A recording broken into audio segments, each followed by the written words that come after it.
Welcome back to IFS Meditations and Insights. I'm Tim Fortescue, your guide on this journey toward wholeness through the lens of internal family systems. Together, we're creating a sacred space to explore, accept, and love all parts of ourselves. As we do this work, we open ourselves to living more authentically. Before we begin today's episode, a quick favor. If you've been enjoying the podcast, would you consider leaving a review? It really helps others find this space and join us on their own journey of healing and self-discovery. Thanks so much, and let's begin.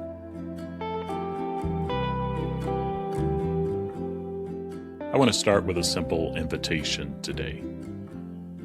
Notice how you naturally make sense of things. Some people think in images, stories, and patterns. Others think in steps, structures, and sequences. Neither is better. Neither is more self-led. They're just different doorways into the same inner world. And for many of us, these ways of thinking didn't just appear randomly. They developed as protectors, helping us navigate a world that didn't always feel safe. IFS gives us a shared map, parts, protectors, exiles, and self. But here's something important. IFS doesn't work because you understand the map perfectly. It works because you build relationships with what's inside you. Confusion is common. Over-understanding is common. Those aren't failures. They're just parts doing their best to help you. The question isn't whether you think the quote-unquote right way. The question is, can you be curious about the parts that think this way for you? If you're a divergent thinker, you may find IFS comes alive through imagery, metaphor, and inner landscapes. I know I resonate as a divergent thinker. You might naturally feel empathy for parts and sense multiplicity easily. Your inner world might feel vivid, colorful, even cinematic. And you might also notice some challenges. Too many parts showing up at once, all vying for attention. Drifting away from the one part you meant to stay with.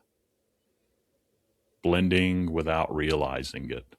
Suddenly you're in the story instead of witnessing it. What helps here isn't less imagination. It's gentle containment. You might try asking, could just one part come forward right now? Or naming aloud what you notice. I'm aware of 3 parts right now. Can I focus on just one? Your creativity isn't the problem. It's a gift that sometimes needs boundaries. If you're a convergent thinker, you may love the clarity and structure of IFS. The 6 F's, the 8 C's. These might feel like helpful handrails. You may track steps well and want to, quote unquote, again, do it right. And you might notice intellectualizing instead of relating, knowing about a part without actually connecting with it, frustration with ambiguity, or when parts don't make logical sense, or when someone tells you that it's finding, focusing, and then feeling toward third instead of finding, focusing, fleshing out, because it's all fleshing out. See what you notice when you hear that. Or you may doubt about inner imagery, wondering if you're making it up. What helps here isn't more effort, it's permission. Permission to go slowly. Permission to be imperfect. Permission to feel before you explain. You might try this. Instead of asking a part what it wants you to know, just notice where you feel it in your body. Let sensation come before understanding.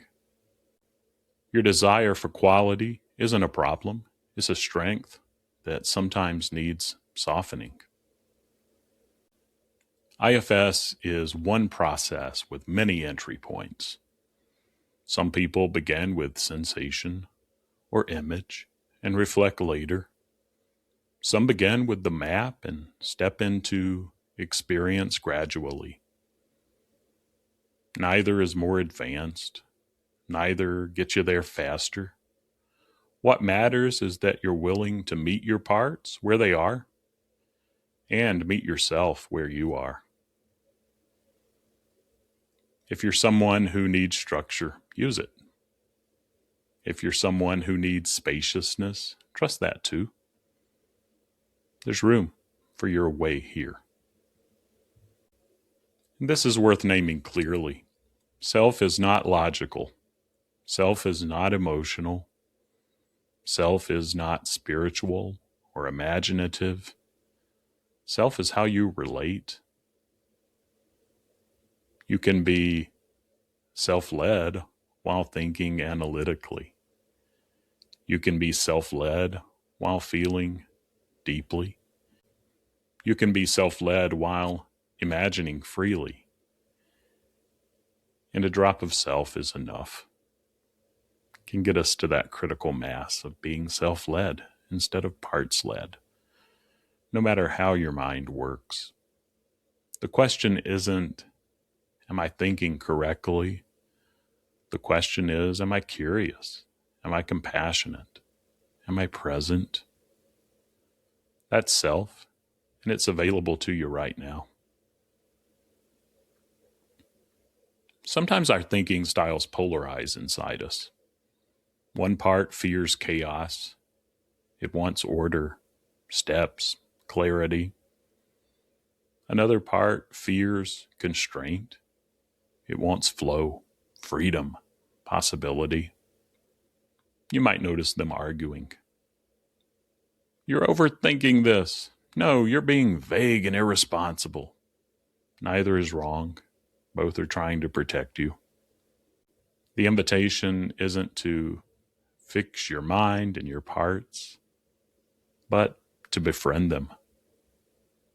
What if you could appreciate the part that brings structure and the part that brings imagination? What if both had something valuable to offer?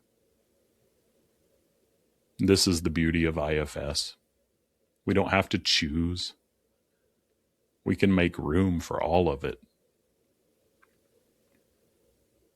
So wherever you are today, whether your mind moves in images or sequences, feelings or frameworks, know this: you belong here. Your way of thinking isn't an obstacle to healing. It's a part of your story. And when you approach it with curiosity instead of judgment, when you make space for all the ways your parts have tried to help you navigate this world, something shifts. You discover that the map isn't the territory, the relationship is. And you've always had what you needed to build those relationships. You're not alone in this. You're beloved, and you're enough, exactly as you are.